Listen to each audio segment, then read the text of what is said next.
Thank you very much. It's such an honor to be here, and a warm welcome to the beautiful country and island state of Singapore. I want to start by saying that, I've before this lived in New York, New Delhi, London, and then I moved here.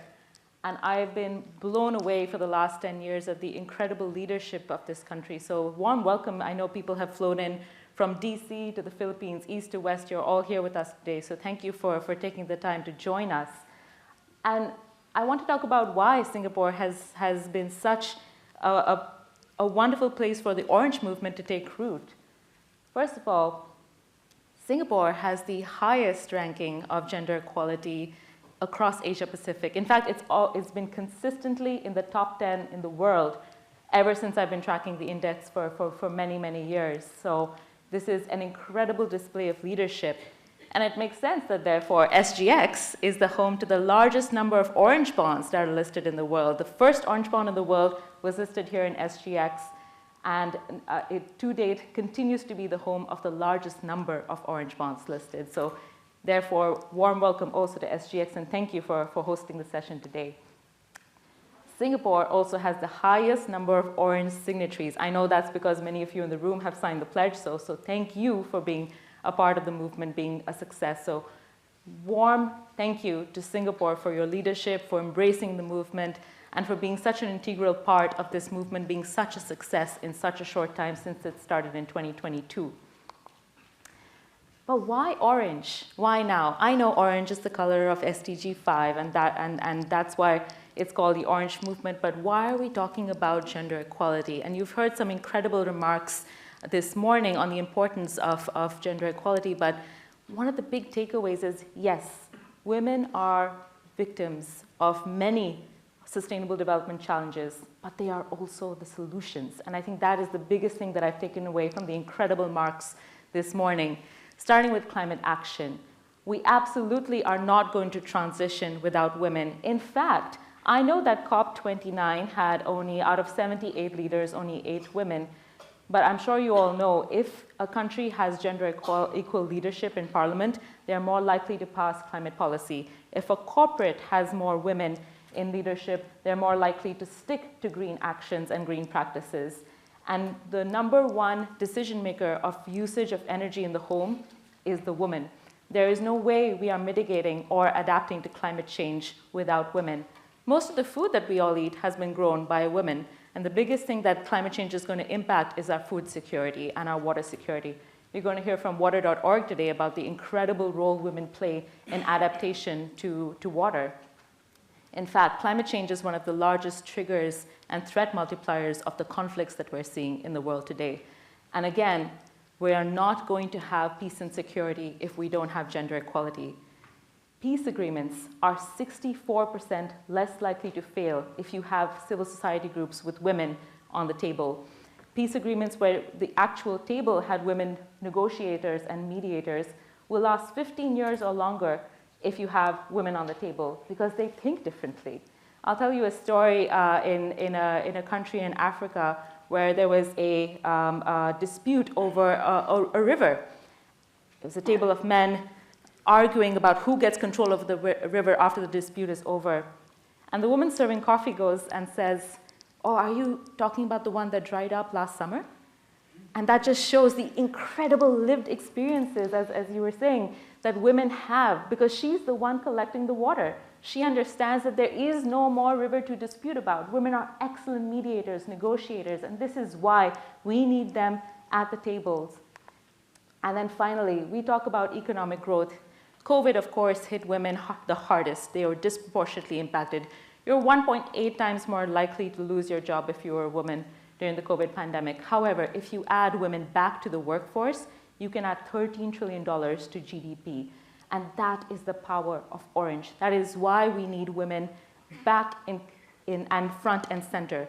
But none of this is possible if they don't have the capital to do so. And therefore, the Orange movement is striving very hard to make sure that we mobilize $10 billion by 2030 to make sure that we are shifting back some of the losses that we had due to climate change, due to conflict, and due to the COVID crisis, with women as the solutions. So what makes capital orange? What makes a bond, a grant, a loan orange? We had the incredible privilege of working with our steering committee members. You'll hear from the United States DFC, the Department of Foreign Affairs and Trade from Australia, Water.org, and others, and ANZ Bank today, who were all in the steering committee who drafted a set of principles, just the way the green bond principles exist, they are the orange bond principles.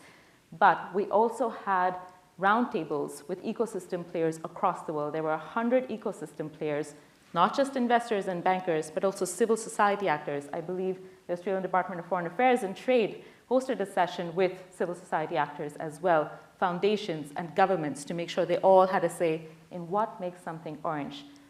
Very briefly, 3 principles. First, we have gender positive capital allocation. And this gives you a wide array of options. It's not just putting a woman on the board. Yes, maybe that works in some parts of the world, but it also gives you the option of looking at women in the workforce, gives you the option of looking at women in your supply chains, like agriculture, women getting access to products and services, whether it's clean energy or microfinance. So it is really well suited to be customized to any part of the world. The second principle is who decides what gender equality is. And this is a reflection on the people who are designing these orange bonds or orange solutions. Do you have women in your leadership? Do you have the internal capacity to make these decisions on gender equality? I've been very proud to be a part of the Women's Livelihood Bond series, which are also labeled as orange bonds. And we have almost 70% of our team who work on the bond are women. 90% are from the countries we are investing in. And I think that's a very powerful testament to how we can take these decisions in an informed way. And third, transparency. We can't have a session today without talking about greenwashing and impact washing. I'm sure you're going to explore that in the panel on data. But I think one of the things that we've been very proud of through the Orange Movement is that we mandate that the final decision makers on what's orange is the women themselves. We mandate that you actually verify your impact to understand whether or not you have indeed empowered women in a positive way. So it is a full circle. And I think this is going to raise the bar for transparency, but also give you incredible insights into how risk, return, and impact are indeed very, very much linked.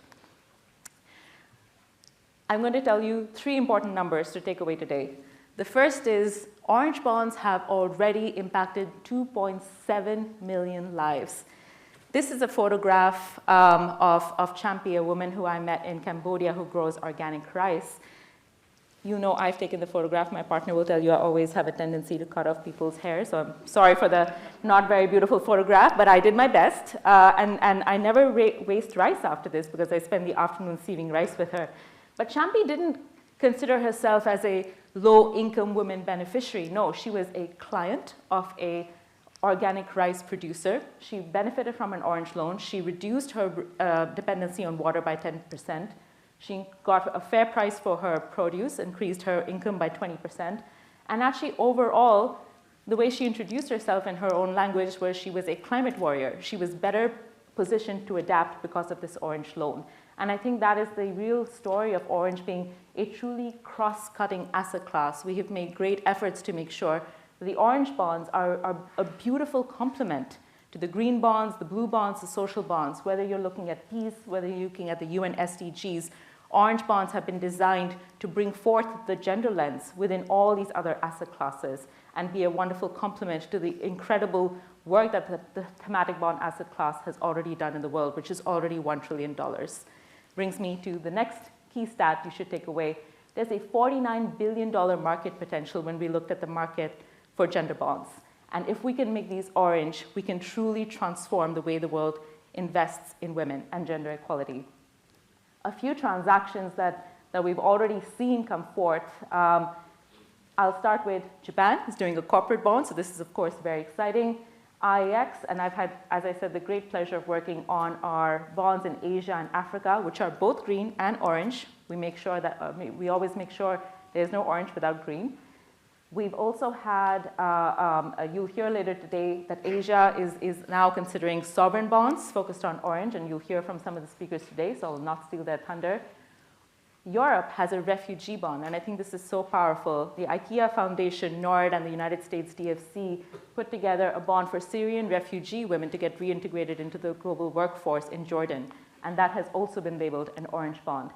And finally, the most recent orange bond is actually in the United States. As of 2 days ago, a community development finance institution has issued an impact note focused on racial equality and affordable housing, particularly targeting women from BIPOC communities. This is incredible breadth of use of the orange bond label, from everything from peace to racial equality, diversity to climate action. So we're very proud that we've also had investors who've been equally diverse. Everyone from the United States Development Finance Corporation to family offices here in Singapore, you'll hear from Ms. Divya Patel from Tolaram later today, have come and participated in these orange bonds. So it's also very inclusive in terms of who buys these products. And that brings me to the last number that is important. 250,000 orange signatories to date, and they come from all 6 continents. So the last important number of the day is actually you all. Thank you all for being a part of this. We have our wonderful steering committee that you've already seen in the video, the Australian government, the United States Department of Foreign Affairs and Trade, ANZ, Nuveen, Water.org, and IAX, but also an incredible number of second-party opinion providers, everyone from, I believe, Sustainable Fitch will be at a panel later today, so you can hear from them more on that.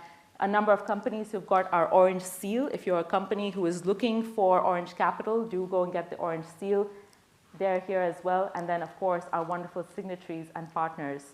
So really, the most important part of the movement being a success is you. And with that, let me talk very briefly about what you can do. As we very rightly said earlier on, orange is not just a color, it's a call to action. So what can you do? You can embrace the orange label. Again, as an issuer, when you are considering whether it's a green bond, social bond, blue bond, UN SDG bond, there are many labels out there. Think about gender equality as a very powerful lens to include in that. As an investor, when you're looking at these products, ask if you have the orange label, particularly if you care about things like transparency and checking impact at the last mile. If you're a company who's looking for orange capital and you do already focus on gender equality, or you're looking to shift towards that, consider the orange seal.